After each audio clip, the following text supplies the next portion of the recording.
Happy Friday, everyone. We are here for round one. It's been a long pre-season, but we're here. We've got our first few players locked in, and it is time for a bit of Goat and Dog here on your Friday. I am Warnie, coach of the Warn Dogs, and with me is Drew Jones, coach of the Mountain Goats, and of course the host of the Goat Fantasy podcast. Hello, Warnie. Goat Fantasy, we love it. Has been quality stuff last year, and we're excited about what this year looks like. How we going, mate? We are one game down into the official fantasy season. What did you get out of it? Oh, I got out of it that we're still going to be talking about Carlton every week from a football perspective. And nearly Tigers found a way. If Tom Lynch could kick straight. I was barracking. Yes. And I just wish I had Sam Grill in my starting side. I feel like he's been sitting in my starting team the whole pre-season, and then I got spooked because I was like, Thursday night I don't want to lock in a 30, so I just put him on the bench. So, but he made a terrific start, and that is the beauty of fantasy, is we can fall in love with a guy that has only just come on the scene when they pop a 90 on their fantasy debut. That's huge, and I guess the big thing is you've got him. That's the thing. There are a few coaches out there. I don't want to name too many names. Roy Destroy doesn't have him, but he is just in our sides now, and he's going to make some bulk coin, and it could actually be one of those things, and we always feel this sometimes, is that maybe it can change a little bit of a structure or how you feel about some things because of the score that you might have seen early on, because if we could rely on him, 90, maybe he's not going to be happening every week or whatever, but geez, he looked good. That's the thing, as did Jagger as well. He, as we all know there, he probably, going to be... I don't see that he doesn't win the Michael Barlow medal if he just keeps doing this all the way through. So he was outstanding. We both have Sam Walsh, the 100. Looked like it could have been a lot bigger in the 60s at half time.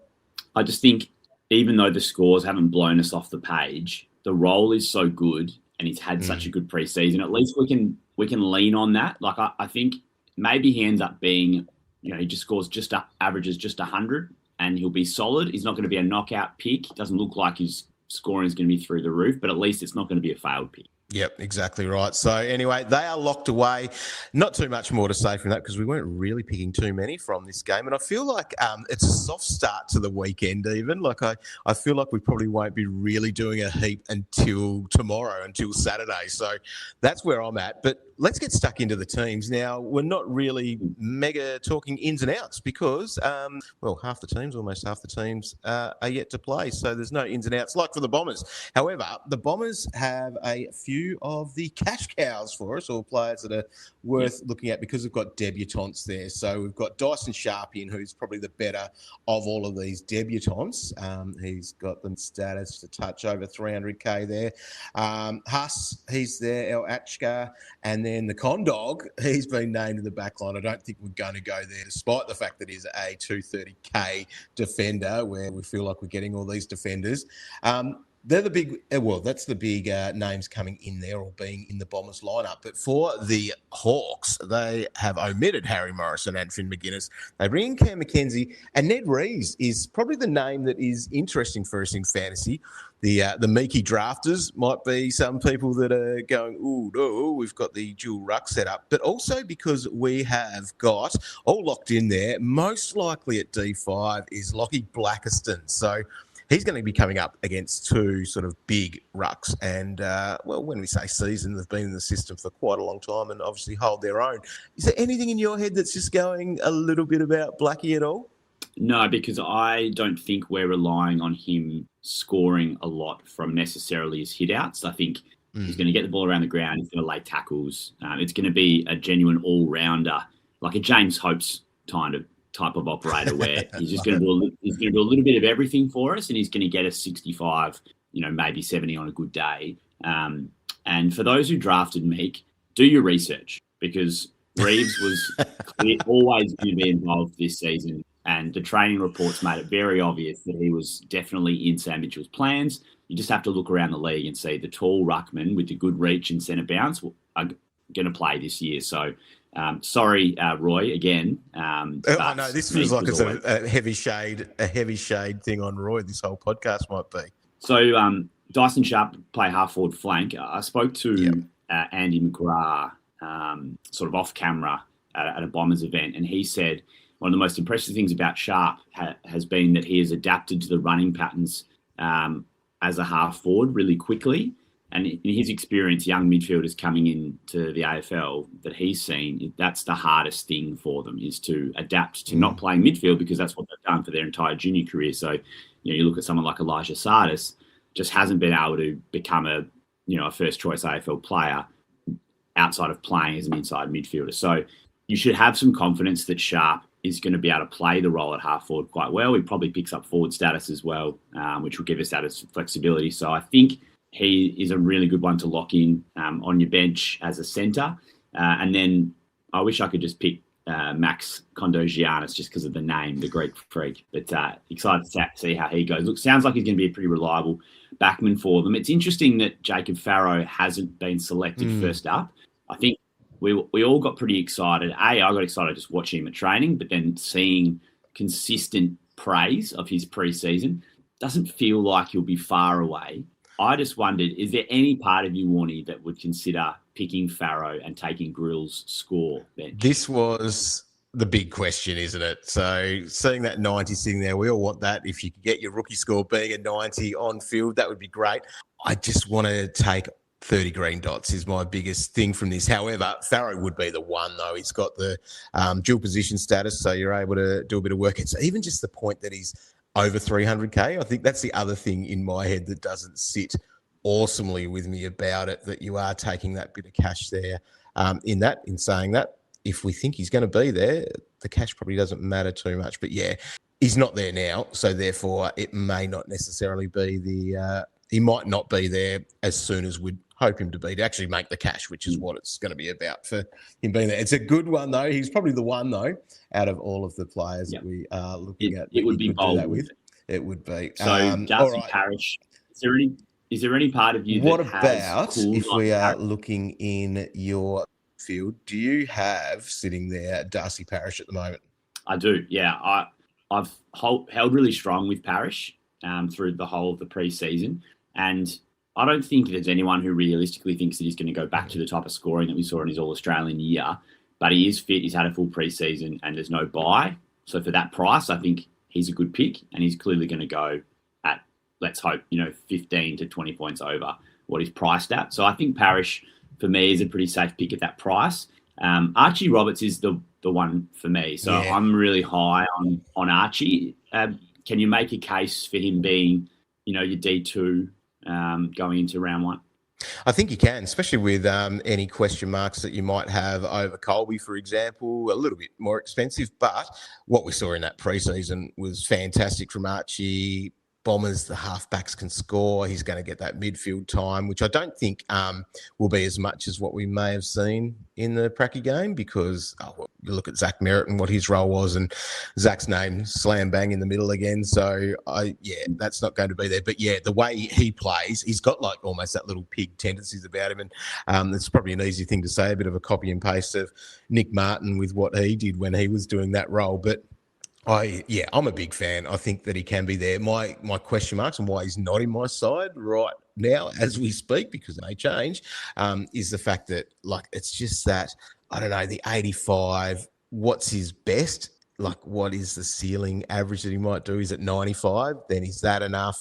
Which possibly is, especially without the bye. But, yeah, what are your thoughts at the moment? He's in my team at the moment as the pseudo D2, but I still have to make up my mind as to whether I'm picking him because I really like him as a player, or is it because I think he's a great pick. And that's something that I have, if I'm being super self-critical here, that's something that I've probably struggled with in fantasy over the journey, is I pick players that I love them as players, and I want them to be amazing fantasy players, and perhaps the two don't always match up. You go for the better player. That's what you like. But also the enjoyment of watching, that's another thing. All right, let's move into Saturday, and it's a 1:15 game. So Bulldogs and the Giants is where we might have our captain from if you are going down the Tim English path, because he's possibly the highest ranked on Cow's list. Riley Sanders is in after his concussion from that Pracky game. Will Lewis in for a debut. Croft's out injured and Artie Jones as well. Giants didn't make any changes. I'm going to say Giants, we're probably not picking any of them at all. And that was, you'd probably have Harry Ralston. He's been named on the bench. He just didn't hit what we needed to make him the pick that we needed. Dogs, though, the happy hunting ground for some value, and the best value and the must-have out of all of these, Connor Butterick, who popped his head in and out of training, I reckon, all the way through the preseason. It was never a lock, but then what he did on the last weekend, made him a lock, and I think that he has to sit in everyone's sides there.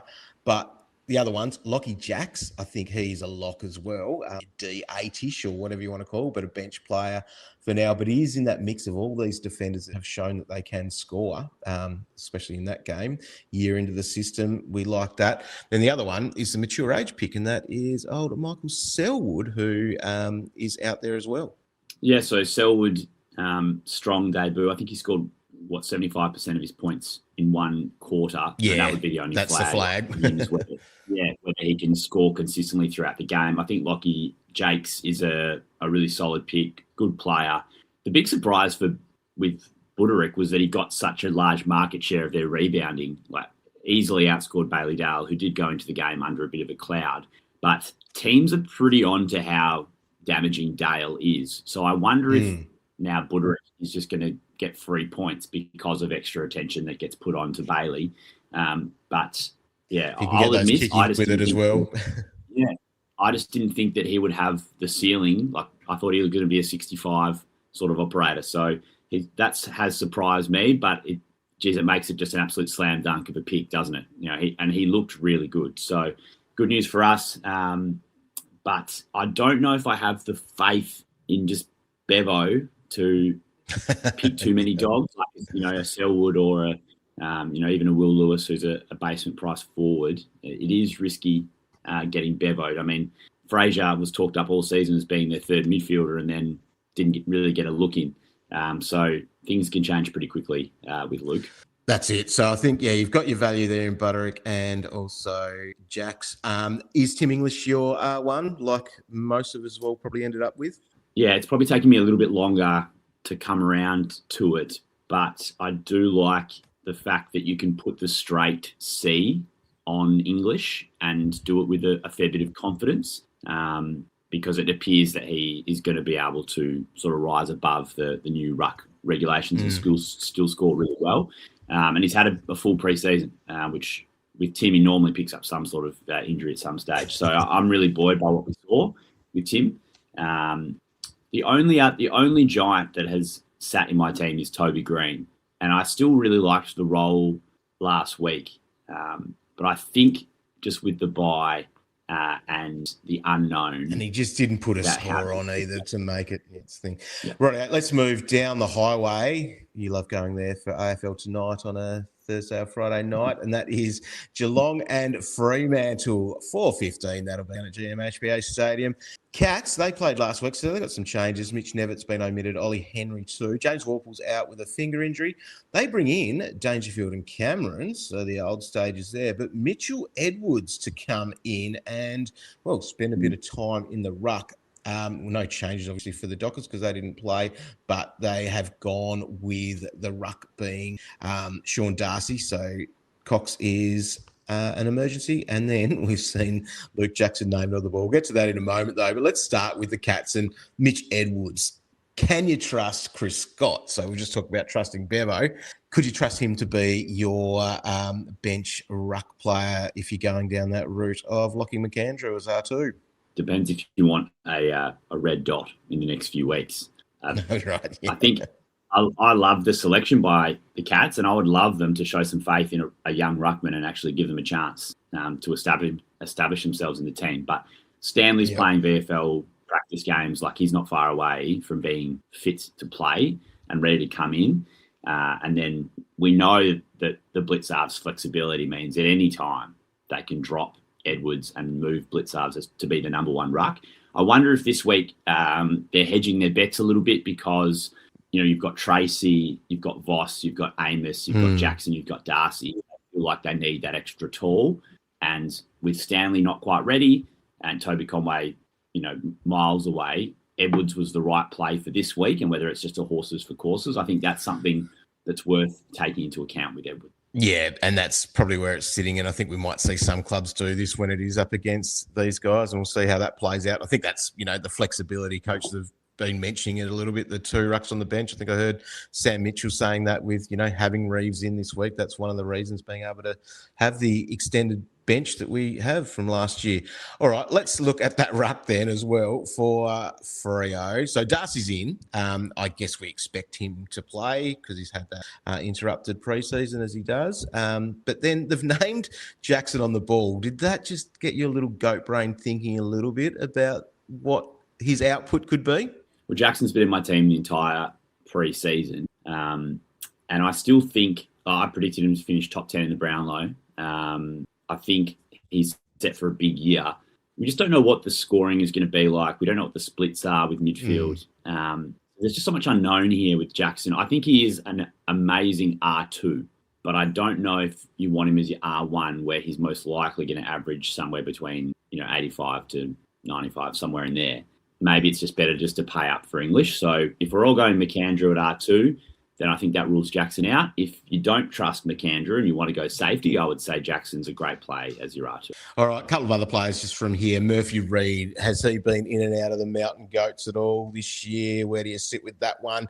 I guess we look at that with Jackson named in there. You've got your Brayshaw and Sarong. We've had Hayden Young, who had maybe a little bit of a blip on the track this week, but, you're going to see those guys running through the guts. So we're going to see any/much midfield time for Murphy?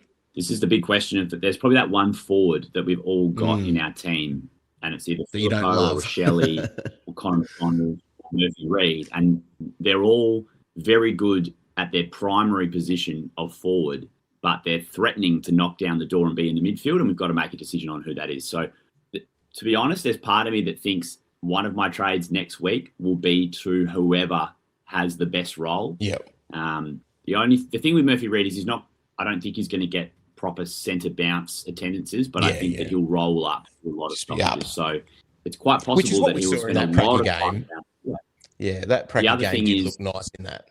Yeah, so I spoke to Alex Pearce during the preseason and asked about, could you unleash Murphy Reid as a midfielder this season? And he sort of shut that down a little bit and said, we've got such a great midfield mix with Sarong and Brayshaw and Young and Jackson, and Murphy's so good, in the front half ahead of the ball. And that made me just think, it seems like they're using the preseason to give him some reps in the midfield, but it's not going to be what we necessarily see come round one. But he played so well. There's just a part of me that thinks he might have be forcing their hand a little bit. So that's why I'm so fascinated. Someone I might trade into, I think. GMHBA round one, tough matchup. We do have 2 trades to use next week. They might all be, and we talk about the fix-up trades. It might just be, he may not have nailed who that is, and that could be the player. Let's go Saturday night footy. We've got a couple of rippers here, but the first one at 7:10 is Sydney and Brisbane. So Swans haven't made any changes. The Lions, they've got a few forced changes here off the back of suspensions to Bailey, Gardner and Andrews for 3 weeks. And then Hugh McCluggage out with that calf, and Logan Morris as well. So they bring in Draper for his first game because we haven't seen him during the preseason, coming off that big Achilles. And so he's probably always tracking about this time. So that'll be interesting to see how he's going in this one. Dan Annable is in, probably in for McCluggage there. So one to watch. It's the rookie that we probably all have definitely been in our teams in the preseason, but with the Lions having their bye, you would just wait on this one anyway. And also in McCarthy, which is great to see him back. Tunstall and Noah Answorth are there. So in this game, I guess do we have the locks? I guess the locks for a lot of us for Sydney will start cheap and we'll just go Jai Sarong. I think he needs to be there. There might be some decisions to be made if you wanted to play him on field. Probably the Brisbane matchup might be the one that slides him to the bench if you are considering that. But then Errol became very popular for a lot of players in the preseason, and then he goes and busts out that big 120 in opening round and almost becomes that sort of must start at M1 for us. He's there for you? Yeah, he's been there for a while for me. I've been pretty high on him as a M1 candidate. I was too much of a coward to take him at pick 4 in my draft league, which I regret a lot. But yeah, I think he also shapes as a good captaincy option for us. So I think he's a great pick for us, and he's clearly going to go above or well above what he's priced at. And yeah, I think the Lions present an interesting conundrum for us, Warnie, because they score so many fantasy points, yet we probably don't have many Brisbane players in our team. Like, is there an argument for trying to fit someone in? It's interesting because, Kitty, he was still pretty good last week in the role that we probably wanted him to, despite sitting off the last part of the game, but he's probably building minutes into his body as well. And the midfield, like Will Ashcroft, I think he's going to be someone that's going to be in our teams for a long time to come, because his role is going to be that in the guts, doing the game style suits him as well. And then even you're looking at a Lachie Neale, who I think is going to have that massive this year. He looks like a bit of a man possessed in what we've seen from him so far, pracky games and opening round as well. But yeah, do they spread them too much? We saw last week, it's almost like Ty Gallop has a nice score next to his name from opening round of 60 odd. But he was the 17th best scorer for them on the weekend. Now, that might be a thing going, oh yeah, that's how the Lions score or whatever. But are we going to see some of these guys? Last week was I don't want to call it an anomaly, but we did see football that may not necessarily be what it looks like in 5 weeks' time, with the speed and also just the scoring ability. So, yeah, I get it, but I'm just a little bit, sort of worried, because the other part of it too, these Lions, they've got that bye. That hurts. Yeah, and if you're picking Walsh and if you're picking Houston, they start to pile up pretty quickly. I think Will Ashcroft or Zorko would be the two that you would consider. But yeah, you've got to take into account these buys, unfortunately. So it might be just something we're looking to trade into. And if you wanted to be brave and you were trying to find that forward there, Justin McInerney is coming in with a roll and a score as well, where his price is going straight up. All right, let's look Saturday night. So that is the other Saturday night game. That is Collingwood and Adelaide at the MCG. So the Pies, no change for them off the back of them getting their win over St Kilda. Now, Adelaide, we do have Lachie McAndrew there, which is an important part of that. Calamarchi is also in for his first game. And then Toby Murray, which probably goes hand in hand a little bit with the McAndrew stuff and showing where we're at, because McAndrew is the ruck and we don't even have Riley O'Brien as an emergency. So that's going to be a conversation. I'm sure that Nix is going to be asked this all the time, as was this week, about where he's at. And the comms that we're going to hear, they're not going to shit on Rob at all in anything. It's saying stuff like, he's responded well and all that to the rules and the changes, but they're not going to say, no, he's not any chance to come in. But at the moment, we'd have to be pretty confident that McAndrew's got a little bit of a runway from where he is. I think Matthew Nix is just such a good guy, and he's such a great media performer that he was so complimentary of Riley in terms of that. He said how he closed the gap the longer that the preseason had gone. But it's a big decision to have him out of the side. You have to give Lachie McAndrew a chance. If you've shown the faith in him. So I think we'll get a few weeks, a month or so of certain, that certainty with his job security. So let's see what it looks like. And look, we're all going into this with eyes wide open. 100%. There's reasons that we're doing it. Amazing value, buy rounds. We can get through to gather round here, even if McAndrew goes out of the side or Riley O'Brien comes in and they do a dual ruck setup, and we can take some time to work out what is the right ruck to bring in to go with our Tim English or whoever that is. So I think for everyone who's brave enough to do it, you understand the risks. So I think, we're set up. Well, we're going to set up our teams to hopefully take advantage of that value that's created by McAndrew. And they've gone with is it Toby Murray? They've gone with the Toby Murray as, the pseudo forward R2 guy. And I think that's promising. They've got a structure which they're backing in and they're doing. Phil Thorpe's just going to play forward. Although I think he is pretty might have some mid stints. I want to ask you about Cook. So can Cook be a F7 or a potential F6, backing in that he's going to get enough ball on the wing and maybe he will end up slotting into that half-back role at some point? Yeah, and that's what I think I like about him, is that touch over 300k, which makes it that sort of awkward pricing and stuff for a player that you do want to ride on the pine in most circumstances, I'd say. But if we're looking at Dobberstein, like, Cook's probably got access to a few more points there in that role, and mature age.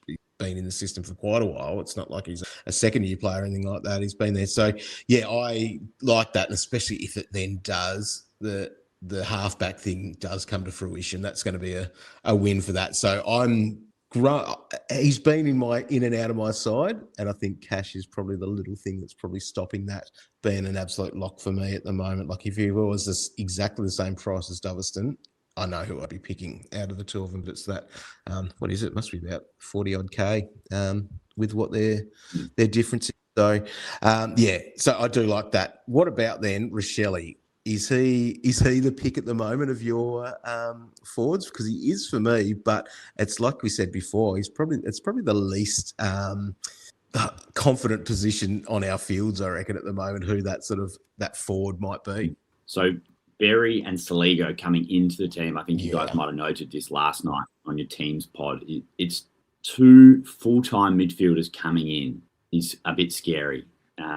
So that's put a bit of doubt in my mind, because I probably thought they were trying to move past Berry and inject a bit more pace and life into their midfield. With Rankin not in the team, it's really hard to come to a really strong conclusion on what that means for Rochelle. So Rankin forward the ball is so valuable for them. So without Rankin in the forward 50, does it increase the importance of Rochelle's forward craft? Or without Rankin to run through the midfield, does that increase the importance of Rochelle being able to offer something similar to what Rankin does in the middle? Really difficult to judge. And this is the problem, as we said, with all those forwards, is that there is just no certainty here. Say what you want about Connor McDonald. At least we've seen it. At least we've seen the role. This is a tough one. It's going to be a coin toss. I think it'll change for me, throughout the day, right until lockout. Yep. All right. And then Collingwood, they have a lot of players worth talking about. Dan Houston's been the talk of the week. For me, I'm not going to call it a no-brainer, but for me, I'm just going to do it anyway. I know he's got the bye next week, but that cash that he's going to be increasing price, it is 6-7, and dropping the 120, we're going to see that climb up. I know all the flags, all the things from last week, the St Kilda matchup, yada, yada, yada. But even if it sits somewhere in between that for his price stat and that 120, that's going to be a win for us. And the comms, and you've been across all those anyway, saying that this is what they want to be happening with Dan Houston. Are you all in? I am. I'm also friends with Dan's partner. Right. So maybe there, again, is bias. The head and heart type where I want to support Dan. But, I asked the question to McRae yesterday, and this was a pure GOAT fantasy thing, just asking about, do you want to possess the ball more in your back half? And in particular, we saw Dan get his hands on the ball a lot. Was that what the game gave you, or is that what you want to be doing consistently going forward? And he basically said probably what we wanted to hear, which was, yes, the game threw up the opportunity for us to possess the ball, but also we're making a point of getting it in Dan's hands. He's our best kick. And that's been the message essentially through the preseason. So they haven't wavered on that. So I think Houston's a safe pick. I think Josh Dacos is in for a big year. The only reason we're not looking at him and probably Nick more seriously is because of the bye. But I think Houston's a lock for us, particularly because we have the extra cover and confidence in our defender rookies. Yeah. Now, you say you're not looking at Nick too seriously. He's a member of the Warn Dogs at the moment. Can you talk me out of it then? Should I not be doing this? I would never talk you out of Nick Dacos. The ceiling, he's arguably the best player in the comp. And so this is probably a commonly held view, but I think that there is a chip on Nick's shoulder when you sort of throw in the best and fairest, the Brownlow. He didn't even get, Victoria's best player in the State of Origin game where he was clearly best on ground for them. There's got to be something that's burning him at the moment where he's like, I want everyone to know that I am the best player in the competition. And, I'm a believer in that sort of thing. The mental side, the drive that these best players have. I think Nick's set for a big year. And, you know, the part of his game that he needs to improve is fighting through tags. And he would know that. And I'm sure he's put things in place to get better at that. That's his next evolution as a player. So hopefully he can take that to a new level. So if you want to back him in and have him in your team the whole year, I think it's bold, it's brave, but I really like it. 130. 136. It was huge, and it would be nice to have that. And if he drops anything near that again, good luck trying to get him at any point. That's where my brain's going to. I think it's a little bit like our Harry Sheasel sort of thing, which is that next game. It's North Melbourne and Port Adelaide. That's the first Sunday game. 1:10 p.m. that one is. Now, I guess the key players here.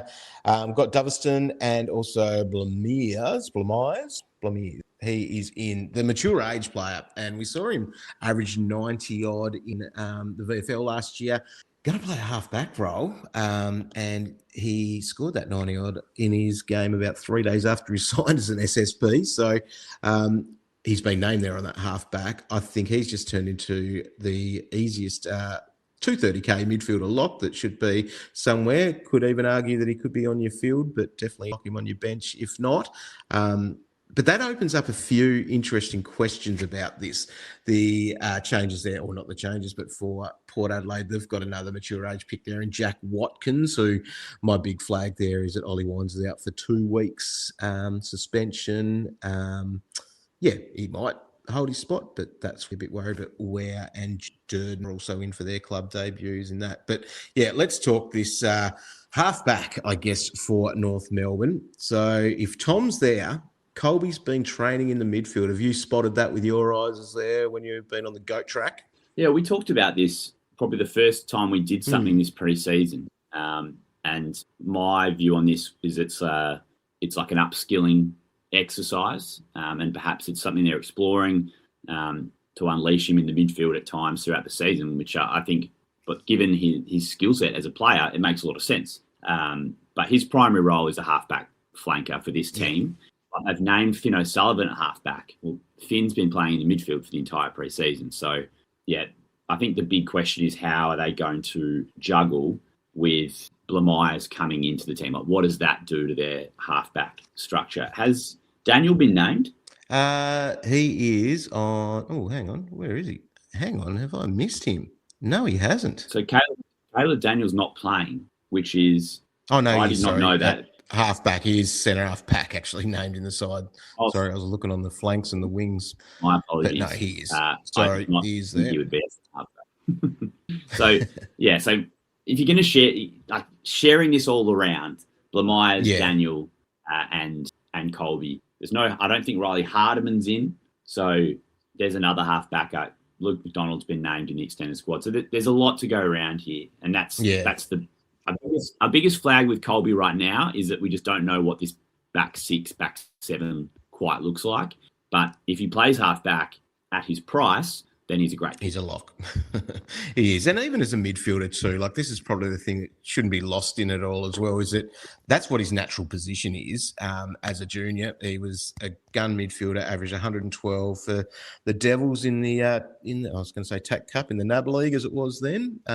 Was it even Coates? Who knows what it was at that point. But he was good there. And he actually had the highest average over his 2 years out of all of that draft class. So as a midfielder. And so that's there. But yeah, I think it's just we would have been so nice to have seen him in that Pracky game. But obviously coming off that finger, we haven't. And then we get all these words. So it's going to make that decision an interesting one for coaches along the way. Just on North as well, does LDU interest you at all? I think he is a high impact player, but I don't know if he's a high fantasy scorer. And North Melbourne, I guess, is the other side of it as well. Yeah, I think he outperforms his price, but I just can't trust him. That would be my view. Yep. Connor Rosalie named on the ball. We'll probably still see him do the halfback thing, I would say, with Zach Butters, who just locks in our sides. And, yeah, if we're looking at sort of the Port Adelaide thing, Watkins could be an option. I'm going to advise against it just for the risk, and we do have the other options all there. But old mate Calvinator has picked up and he's got in his side and he's quite happy with Todd Marshall being there, and I don't think he's going to take him out. Would you go down this path at under 400K in that forward line? because maybe he could be an answer that feels a lot safer than your Rochelle, than your Murphy Reed, because at least he's a lot cheaper and you've got a little bit more of a get out from that, and with their nice early draw. Well, if he pops a 60 or a 65, it's quite possible that Rochelle or Murphy or Filippo are going to score the same amount, and you're just getting it for a lot cheaper. Couple $100,000 cheaper. Yeah. I guess the thing is, if Marshall has a good game this week and all of our mid-price forwards fail, is that just the trade next week? Yeah, yeah. You trade down, you make a bit of cash, and then you pop like that somewhere else in your team. It's an interesting one. He got that score in the preseason against West Coast as well. So that's one of those things as well to keep thinking about. Yeah, I don't mind trading into him. If you've got some spare cash, he could be instead of Cook, he could be your extra forward. But yeah, I mean, it's so unknown with new coach. All right, Melbourne and St Kilda, 3:15 on Sunday. So for Melbourne, we'll get to see Jack Steele in the guts. That's his thing. Pickett has been named there in the squad as well. Heath, Mycheck, CJ as well. But for St Kilda, Ron Marshall is their only out at this stage. He is out with that concussion. Coming into the squad, Stocker, Keeler, Dodson, Banfield. Right, a couple of players out of this one. Let's start with the Melbourne ones then really quickly. I think we're probably all in on Windsor doing his thing. Easy pick in the back line with a 5 in front of his name, which helps. And then probably Jack Steele. I got a little bit colder over the last week or so, probably game style wise, thinking the upside may not necessarily be there, but I think we still just go there. Yeah, so Jack Steele's currently out of my team. Ooh. So the reason for that was because I never wanted him, but I was willing to be talked into no buy, heavy roll, especially without Warnie, and I'm still a believer that he could score well as the main guy. But currently in my team is Marcus Windhager in that slot, and that is because I'm a big Windhager believer, but I felt it was too many Saints with Filippo and Flanders. Mm-hmm. But now that I've ditched Filippo, that allowed me to bring Windhager in. So as you know, I invested in him quite highly in a draft league that we're in together, which got a lot of attention, and I've got him in a couple of other leagues. So I'm pretty high on Windhager, and Filippo being out of my team allowed me to bring him in. I'm not 100% settled on it, but yeah, Steele out for Windhager was a move that I made recently. I like it. That role looks really nice for him. And if the Saints are going to be holding on to the ball like they did in that and using him as well, I guess the windy flags are if he does have to go and do some role-playing stuff. But they've sort of shown they've got a couple of other guys that they're willing to do that with anyway. So, yeah, Windy might be the man. He could work. I like it. I do like that. So Windhager instead of Steele saves you the dollars there as well. A lot, I suppose. So, right, what else have we got? Filippo out. Carroll just needed the score. Now Carroll, named on this extended bench, and I do believe he's going to be there. But that role, he should be there, shouldn't he, for our sides? Yeah, I have a job security concern on Carroll. Yeah. So Stocker is sort of looming as a guy that could come in. Depends what they want. I think Carroll played quite well. The issue here is Ross. So yeah. Doesn't tend to have a huge amount of patience with young players. And we saw it with Angus Hastie in almost the exact same position last season. Hastie had a good preseason, and then did he get subbed at halftime, and then he was subbed the next week. Yep. And then I just worry that Matt Carroll is the easy scapegoat in that St Kilda team if they're not playing well or if Ross wants to make a change. That's my concern with Carroll. Yeah, Let's hope that he can be there. If he wasn't there, that's going to change a few structures, I think, and almost be a little bit of a blessing for me with how I'm picking my side to be, because you are spending a little bit more cash on him as well. They're going to be, both of these teams, very interesting to watch here. You've got your Jack Sinclair, who is popular, dropped a 120 last week, so his price is heading up and should be. He's sort of actually probably jumped up into that sort of top tier of defenders if the Saints are going to play like this. So that should be the thing. And then depending on Nasai, which funny thing is, and I know they are team sheets and where they've been named, but Nasai named on the halfback in this one. So anyone that had him, drop him out for now. he's going to be an upgrade target because of where his price is heading off the back of his score last week. Right, let's finish it off. Gold Coast against West Coast. Your boys there to finish off the round. No outs there for the Suns, but for the Eagles, we are seeing a few new bodies. Debutants, we've got Josh Lindsay, which is going to be great. I think he's in everyone's side or should be in the back line. Then you've got Willem Dersma, and I'm not exactly sure whether he is... he's not a lock, for example, but he's someone that could be there. I think we've probably just got the options now when you're paying $350K for him. But if you buy job security, he's going to have that, you would think. And then Cooper Duff-Tyler, I don't think we need to really go down his path either with that sort of premium price thing. But big one, Devon Robertson, he's there. And I think... he needs to be in our sides because of the forward options that we've got or not necessarily don't have. He's named on the wing. Philae McRae's in the extended squad there. And Milan Murdoch, I think there's a lot of people out of the West pretty excited about him. Mature age. Could he be someone you could start, as in start in your squad, being that basement price recent pickup in the SSP? Yes, you could. There's a reason they've signed him, and he's been a superstar at the lower level for quite a while for East Fremantle. Yeah, big scores, actually, like fantasy-wise. Yeah. I think he'll quite possibly play a bit of a sort of high half forward, come up to the stoppage, and maybe he gets a few centre bounces. But, yeah, I think it's worth noting that Elijah Hewitt isn't playing for West Coast. Picked up, I think, a quad injury recently. And he is a walk-up start for the Eagles when fit. So it's possible that Murdoch has come in to play that Hewitt role, which means his long-term prospects aren't necessarily safe unless he performs really well. But if he stays in the team, he'll probably pick up forward status, and there's probably a bit you can do there with your flexibility of your team.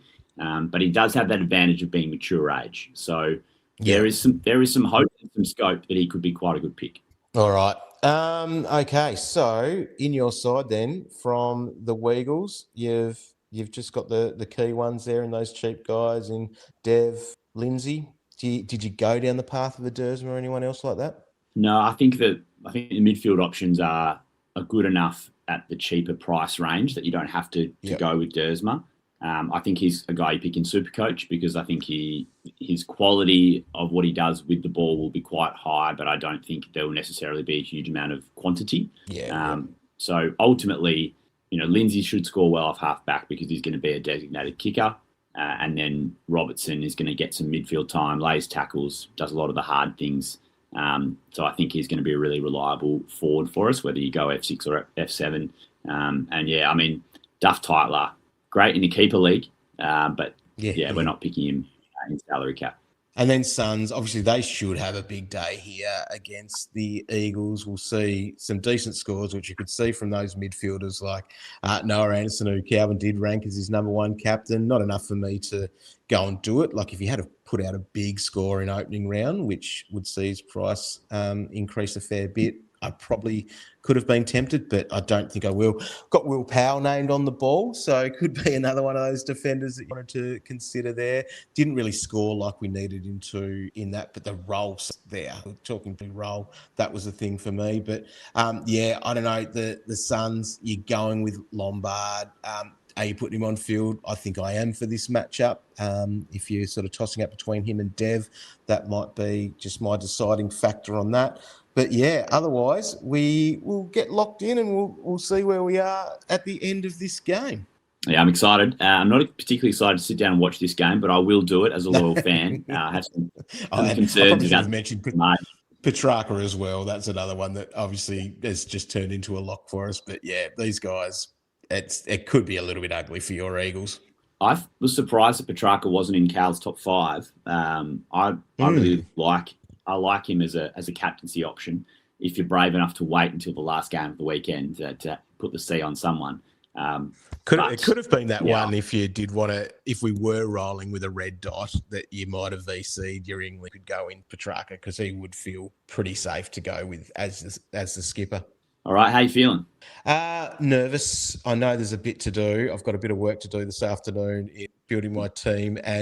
But the thing is, I don't think I've really got big decisions to make tonight. I think that's the little soft launch into 2026 fantasy. Do I go sharp or not? I guess the 5 o'clock teams might give us a little bit of a idea around that. But yeah, we'll see how that goes. I think Saturday, sorry, family. I think it's going to be a busy day on Saturday, locking in our sides. What about yourself? Are you the Goats? You've got a bit of swagger this preseason because you've nailed pretty much every draft. I've seen that coming through on the WhatsApp messages. Yeah, I mean, the league we're in together, there's a bit of hype about the Goats. But yeah, salary cap is an area where I would like to get him some improved results. So I've spent a fair bit of time trying to get the team right. I'm actually driving to Lawn tomorrow for a wedding, so I've got like 2.5, 3 hours in the car to think. Are you in the passenger side? No, I'm driving. So if I need to pull over and get a coffee, that's when I can make some changes to my team sort of quickly on a rest stop. But my partner is actually a bridesmaid, which means that I'll spend the majority of the day just with Max on my own. Yep. So if I can distract Max well enough with one hand, I can have the fantasy side in the other. Beautiful. So yeah.